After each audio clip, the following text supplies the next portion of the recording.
तुम्हाला त्वचेवर खास सुटते, तुमची त्वचा लालसर होतीये, वेळोवेळी सूज किंवा फोड दिसतायत, स्किन कोरडी पडून भिंतीच्या रंगाचे जसे पापुद्रे निघतायत तशी ती निघतीये, त्वचेमध्ये जळजळ होतीये, एवढं सगळं होऊनही तुम्ही फक्त मलमच लावत बसलात. शरीरावर पांढरे डाग दिसतायत, त्यामुळे समाजात मिसळणे कठीण झालंय. त्वचेवर दिसणारे डाग, मुरुमामुळे तुमचे मित्र तुमची टिंगल उडवत आहेत, त्यामुळे तुम्ही मानसिक तणावाखात जातात. चार चौघात पूर्ण आत्मविश्वासाने तुम्ही बोलू शकत नाही, तरी तुम्ही त्यावर अजूनही मलमच लावतात. बाजारात मिळणारे शेकडो स्किन केअर प्रॉडक्ट वापरून तुम्ही थकले आहात. हातावर हात ठेवून बसू नका, काहीतरी ठोस डिसिजन घ्या, नाहीतर स्किनचे हे आजार गंभीर स्थितीत गेल्यावर त्वचा खूप सुकून फाटू शकते किंवा पूर्णपणे गळू शकते, ज्यामुळे तीव्र वेदना आणि जळजळ होते. संसर्ग झाल्यास शरीरात सेप्सिस होण्याचा धोका असतो, ज्यामुळे मृत्यू होऊ शकतो. त्वचेवर कायमचे डाग, जखमा किंवा त्वचेचे नुकसान होऊन विकृती निर्माण होऊ शकते. काही प्रकरणात त्वचेच्या कार्यक्षमतेत मोठी हानी होते, त्यामुळे शरीरातले इतर अवयवांवर देखील परिणाम होऊ शकतो. म्हणून मी आता जे सांगणार आहे ते नीट ऐका. नमस्कार, मी डॉक्टर देसाई.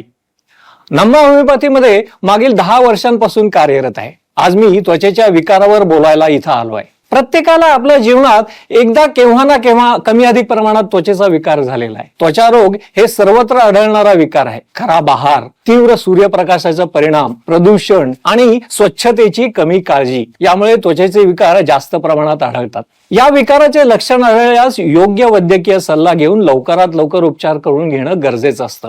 त्यासाठी नम्मा होमिओपॅथी ही प्रगतीशील वैद्यकीय संस्था तुम्हाला योग्य मार्गदर्शन करण्यासाठी पूर्णपणे सज्ज आहे. नम्मा होमिओपॅथीनं रिसर्च करून डेव्हलप केलेला immunogenic miasmatic 6th generation homeopathic formula त्वचेच्या विकारावर प्रभावीपणे काम करतो, कुठल्याही सर्जरीशिवाय आणि कुठल्याही त्रासाशिवाय.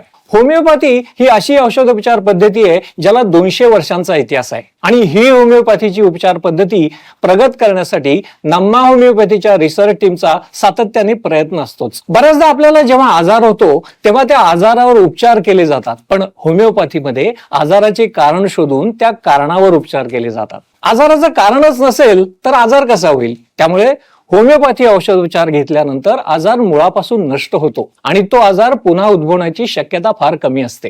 नम्मा होमिओपॅथी मागील 25 वर्षापासून होमिओपॅथी क्षेत्रात उल्लेखनीय काम करताना दिसत आहेत. नम्मा होमिओपॅथी मधील 350हून अधिक अनुभवी डॉक्टर्स होमिओपॅथी औषधामध्ये विविध प्रकारचे संशोधन करून अधिक प्रभावी औषधे शोधून कमीत त्रासात आणि आपली जीवनशैली न बदलता कमीत पथ्य पाडून रोग्यांना कशा बरं करता याकडे लक्ष देते. नम्मा होमिओपॅथी भारतात 30हून अधिक शहरांमध्ये आपली सेवा देत आहे. आमचे प्रत्येक ब्रांच मध्ये होमिओपॅथी क्षेत्रातील तज्ञ डॉक्टरांची टीम रुग्णांना त्यांच्या त्रासातून मुक्त करण्यासाठी प्रयत्नशील असते. मिड डे न्यूजपेपर हेल्थ क्षेत्रावर भारतातील सर्वे करते आणि हेल्थ केअर ऑर्गनायझेशनला त्याची ट्रीटमेंट क्वालिटी आणि सर्व्हिस बघून रँकिंग देते. तर या सर्वे मध्ये मिड डे न्यूजपेपरने नम्मा होमिओपॅथीची 2024 मधील भारतातील नंबर 1 ची हेल्थ केअर ऑर्गनायझेशन म्हणून निवड केली आहे. नम्मा होमिओपॅथीनं रिसर्च करून त्वचा विकारांवर एक उपचार पद्धती तयार केली आहे, ज्यामुळे कित्येक रुग्ण पूर्णपणे बरे झालेत, कोणतीही शस्त्रक्रिया न करता आणि कोणतेही कठोर पथ्य न पाळता. तर आधी आपण जाणून घेऊया की हा त्वचा विकार नक्की काय आहे. या विकाराला जाणून घेण्यासाठी अगोदर आपली त्वचा काय आहे हे जाणून घेणं आवश्यक आहे. त्वचा ही साधारणपणे मऊ, लवचिक आणि बाहेरील उतींचा, म्हणजे ज्याला आपण टिश्यू म्हणतो, त्याचा थर असते. आपल्या त्वचेचे पहिलं काम आहे संरक्षण. त्वचा शरीराच्या आतील अवयवांना बाह्य वातावरणापासून संरक्षण देते. जीवाणू, विषाणू, रसायनं आणि सूर्याच्या अल्ट्राव्हायोलेट वेब पासून संरक्षण करते. तसेच आपल्या शरीरातील तापमान नियंत्रणाचे काम त्वचेच्या घाम ग्रंथी करतात. त्या शरीराच्या तापमानामध्ये संतुलन राखण्यास मदत करतात. घामाच्या माध्यमातून आपल्या शरीरातील उष्णता बाहेर टाकली जाते. तसंच काही अपायकारक पदार्थ सुद्धा बाहेर टाकले जातात. त्वचेला संपर्क भावना असतात, म्हणजे त्वचेतील मज्जातंतू शरीराला स्पर्श, तापमान, वेदना आणि दाब यांचा अनुभव देतात. तसंच त्वचा पाण्याचे संतुलन राखून शरीरातला ओलावा नियंत्रण करते. सूर्यप्रकाशात येताना व्हिटॅमिन डी तयार करण्याचे काम त्वचेचे असते, जे हाडांच्या मजबूतीसाठी आवश्यक असतं. त्वचा हे स्टोरेज हाऊस म्हणून काम करतं. त्वचा चरबी आणि पाणी साठवतं, जे आपत्कालीन ऊर्जेचा स्रोत असतात. त्यामुळे त्वचा हा आपल्या शरीराचा एक महत्वपूर्ण भाग आहे. पण या त्वचेमध्ये जेव्हा काही विकार होतात तेव्हा ती काही लक्षणं दाखवते, जसं की खाज येणं, त्वचेवर वारंवार खार सुटणं हे एक प्रमुख लक्षण असू शकतं. विशेषतः ॲलर्जी किंवा एक्झिमा सारख्या विकारांमध्ये हे होतं. दुसरं लक्षण म्हणजे लालसरपणा. त्वचेला लालसरपणा होणं विशेषतः सूज असलेल्या भागात लालसरपणा येतो. बऱ्याचदा त्वचेवर फोड येतात, ते पाण्याने भरलेले असतात, ते जळजळ निर्माण करतात. डाग येणं हे त्वचा विकाराचं लक्षण आहे. पांढरे, काळे किंवा लालसर डाग त्वचेवर तयार होणं, जसे की सोरायसिस किंवा व्हिटिलिगो मध्ये होणं, हे आपण बघतो. काही केसमध्ये त्वचेला पुरळ येतं, जे सामान्यतः ॲलर्जी, संसर्ग किंवा त्वचेच्या इतर आजारांमुळे होतात. त्वचा कोरडी पडते, तिचे पापुद्रे निघतात, इन्फेक्शन झालं की त्वचेवर सूज येते. ही अशी काही लक्षणं त्वचेच्या विकारांमध्ये दिसून येतात. अशी लक्षणं दिसून आल्यास तुम्ही लवकरात लवकर नम्मा होमिओपॅथीच्या ब्रांचला व्हिजिट करून आमच्या तज्ज्ञ डॉक्टरांचा सल्ला घेऊन तुम्ही उपचार सुरू केले पाहिजे. आम्ही डेव्हलप केलेल्या immunogenic miasmatic 6th generation homeopathic formula तुम्हाला त्वचा विकारातून बाहेर काढण्यासाठी उपयोगी ठरेल. त्यासाठी आम्हाला एकदा अवश्य भेट द्या. आपल्याला एक कॉल येतोय. नमस्कार डॉक्टर. नमस्कार. माझं नाव वर्षा. आजकाल माझ्या हातावरती हलके पांढरे डाग दिसत आहेत. ते कोणत्या कारणाने दिसू शकतात? सहसा त्वचेतले मेलिनिन हा घटक कमी झाल्यामुळे आपल्याला त्वचेचा रंग पांढरा पडायला लागतो. तुम्हाला काही इजा वगैरे झाली होती का? नाही. म्हणजे हा ल्युकोडर्मा नाही. बरं, तुम्हाला हे डाग कधीपासून दिसत आहेत? सर, साधारणतः 15 ते 20 दिवस झाले. मग या 15 दिवसात तुम्ही काय उपचार केले? काहीच नाही. असं का? नाही, कधी दुखत नाही ना, आणि त्याचा कोणता त्रास नाही, म्हणून इतकं लक्ष नाही दिलं. असं करू नका. आपल्या शरीरात काहीतरी बदल झाला म्हणजे काहीतरी विकार झाला असेल ना. तुम्ही असं दुर्लक्ष करू नका. लगेच नम्मा होमिओपॅथीमध्ये जा आणि लगेच उपचार सुरू करा. 10-15 दिवस झाले म्हणजे अजून तुमचा आजार सिव्हिअर कंडिशनला पोहोचलेला नाही, नाहीतर तुम्ही व्हिटिलिगोच्या विळख्यात सापडू शकता. ठीक आहे सर, मी लगेच नम्मा होमिओपॅथीला व्हिजिट करीन. थँक्यू. धन्यवाद मॅडम. बघा, व्हिटिलिगो म्हणजे कोड आणि ल्युकोडर्मा यात सारखी लक्षणं दिसू शकतात, पण याची कारणं वेगवेगळी आहेत. ल्युकोडर्मा हा बाह्य कारणांमुळे होतो, तर कोड हा एक प्रतिकार यंत्रणेच्या बिघाडामुळे होणारा आजार आहे, म्हणजे ऑटोइम्युन आजार आहे. म्हणून तुम्हाला पांढरे डाग दिसत असतील तर तो नेमका कोड आहे का ल्युकोडर्मा आहे हे फाइंड आउट करणं खूप गरजेचं असतं. त्यासाठी तुम्ही नम्मा होमिओपॅथीला व्हिजिट करणं आवश्यक आहे. बघा, स्किन डिसऑर्डरची इन जनरल अनेक कारण असू शकतात. त्यातलं ॲलर्जी हे एक कारण असू शकतं. काही पदार्थ, खाद्यपदार्थ किंवा सौंदर्य प्रसाधनं वापरल्याने ॲलर्जी होऊन त्वचेला पुरळ, लालसरपणा किंवा खाज येऊ शकते. संक्रमण सुद्धा एक कारण असू शकतं, ज्यात बॅक्टेरिया, व्हायरस, बुरशी किंवा परजीवी यांच्यामुळे त्वचेवर संसर्ग होऊन विविध आजार होऊ शकतात, जसं की फोड किंवा फंगल इन्फेक्शन. तसेच अनुवंशिकतेमुळे सुद्धा काही त्वचेचे आजार होऊ शकतात, जसं की सोरायसिस किंवा एक्झिमा, कोड किंवा ल्युकोडर्मा, जे कुटुंबातल्या सदस्यांमध्ये आढळू शकतात. हार्मोन्स मधील बदल हे स्किन डिसऑर्डरचं एक महत्वाचं कारण असू शकतं. हार्मोनल असंतुलनामुळे विशेषतः किशोरवयीन मुलांमध्ये किंवा गरोदरपणात त्वचेसंबंधित समस्या निर्माण होऊ शकतात, जसे की पिंपल्स, काखेत मानेत डिस्कलरेशन होऊन स्किन काळी पडते, अल्टिकेरिया म्हणजेच सामान्य भाषेत ज्याला आपण शीतपित्त म्हणतो, यात रेड रॅशेस येतात. सूर्यप्रकाशाच्या प्रभावामुळे स्किन डिसऑर्डर होतात. अतिशय सूर्यप्रकाशात राहिल्याने त्वचेला नुकसान होऊन सनबर्न, हायपर पिगमेंटेशन किंवा त्वचेचा कर्करोग होण्याचा धोका असतो.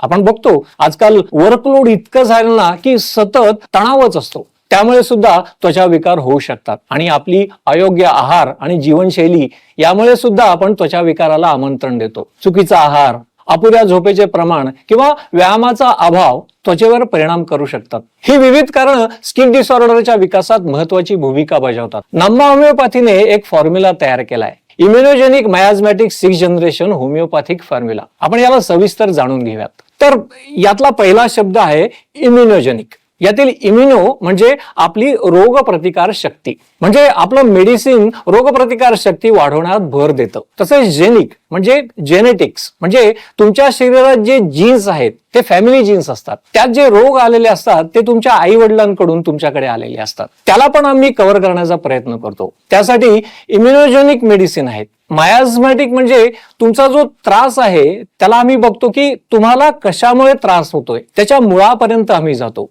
त्याच्यावर आम्ही तुमच्या शारीरिक आणि मानसिक रचनेनुसार औषध देतो. आणि 6th जनरेशन म्हणजे आताची जनरेशन आहे. या जनरेशन मध्ये सांगता येत नाही की कोणाला कोणता त्रास होईल आणि कधी होईल. लहानांपासून मोठ्यांना सगळ्यांना त्रास होत आहे. आजकाल प्रत्येकाला त्यांच्या समस्येवर झटपट उपाय हवा असतो. म्हणूनच आजच्या जगाच्या जीवनशैलीनुसार आमच्याकडे 6व्या पिढीचं औषध आहे. आधीच्या काळात arthritis, varicose Wien, sugar, BP हे आजार लोकांना 50च्या नंतर व्हायचे, पण आता कोणत्याही वयात होतात. कोणत्याही वयोगटात आमची औषधं इफेक्टिव्ह आहेत.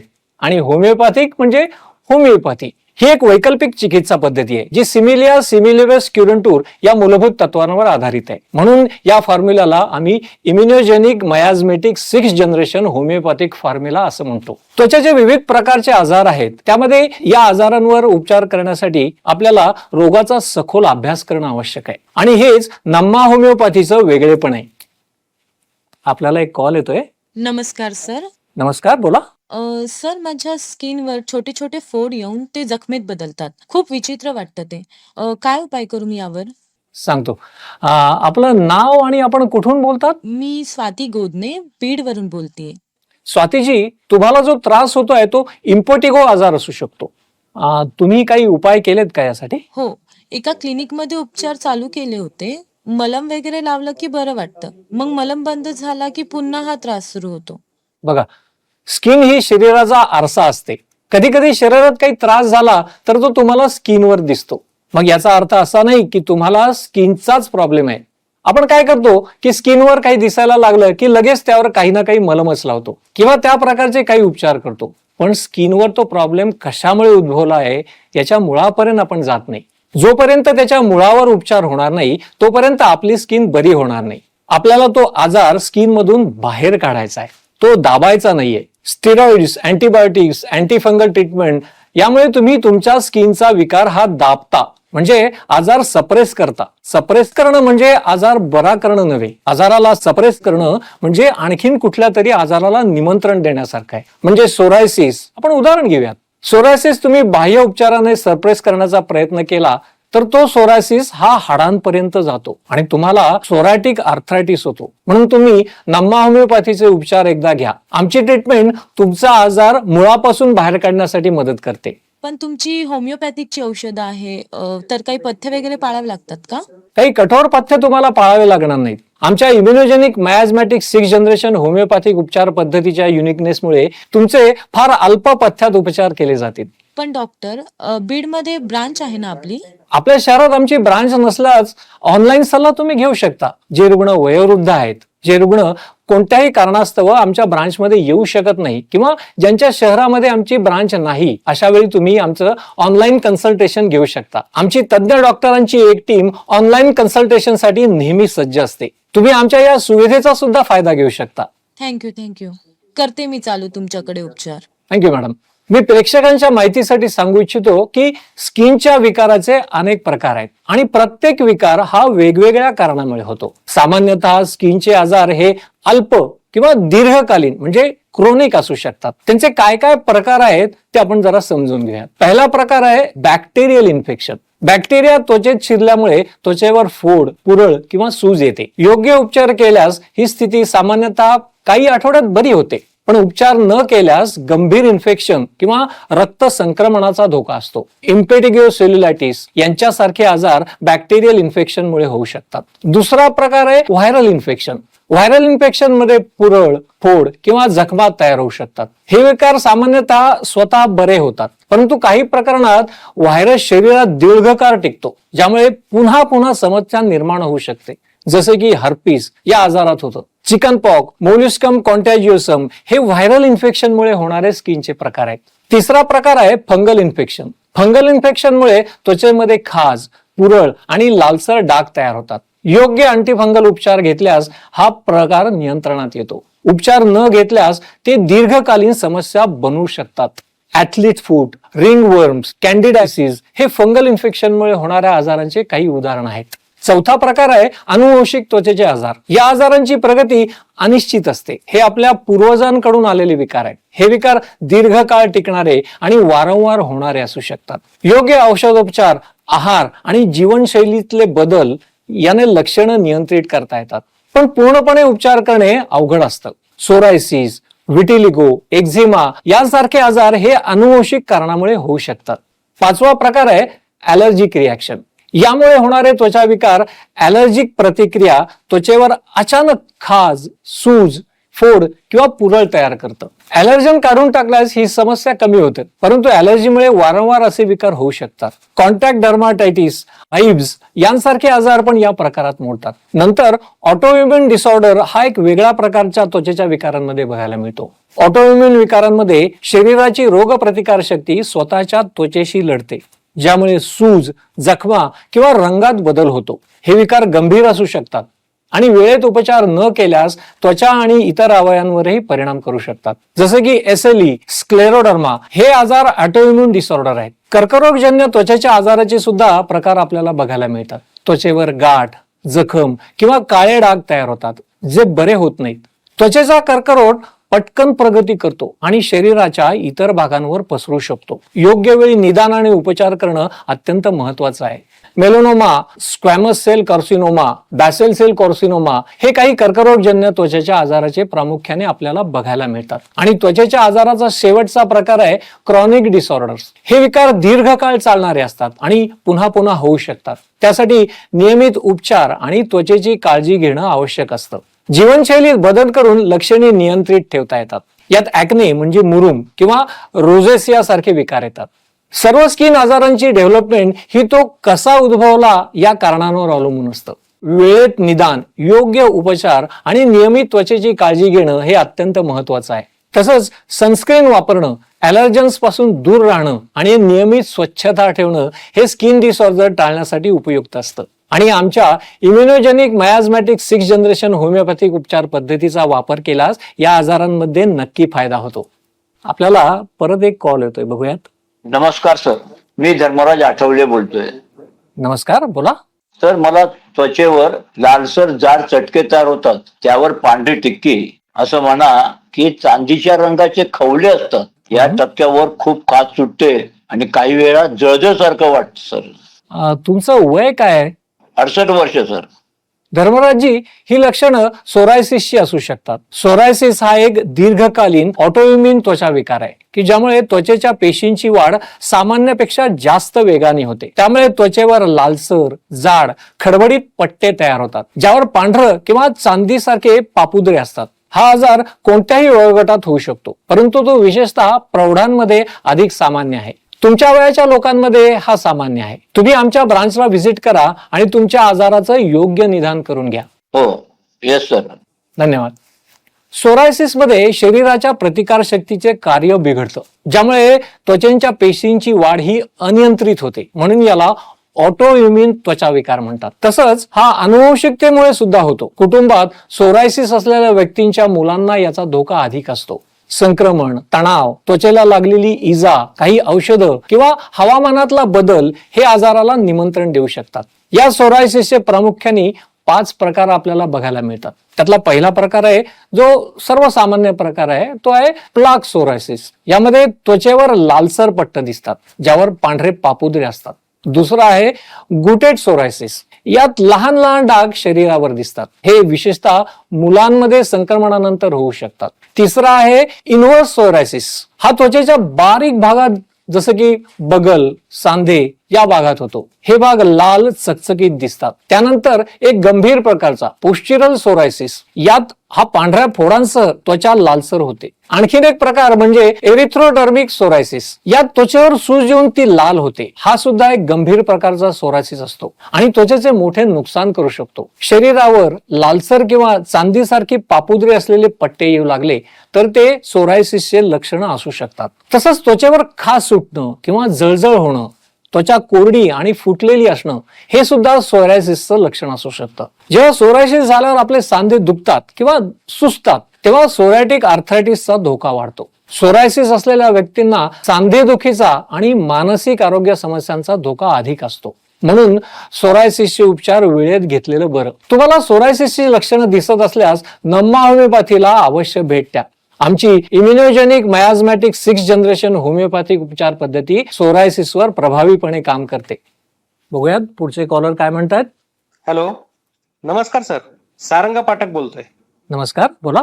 हो सर, हो सर. मी एका CFR मध्ये काम करतो सर. तिथे माझ्या ओळखीच्या व्यक्तीला त्वचेमध्ये अचानक अशी सूज आणि पुरळ आली. हो, त्याची कंडिशन बघून मला असं खूप अस्वस्थ झालं सर. तर माझ्यावर पण अशी वेळ नको यायला, म्हणून मी त्वचेच्या आजाराबद्दल काय काय काळजी घेतली पाहिजे सर. तर काय सल्ला द्याल सर तुम्ही? सारंगजी, ही वेळ तुमच्यावरच काय कोणावरच येऊ नये अशी मी प्रार्थना करतो. स्किनच्या आजारांबद्दल योग्य काळजी घेण्याच्या काही महत्वाच्या बाबी आहेत, जसं की स्वच्छता राखणं, त्वचेला स्वच्छ ठेवणं महत्वाचं आहे.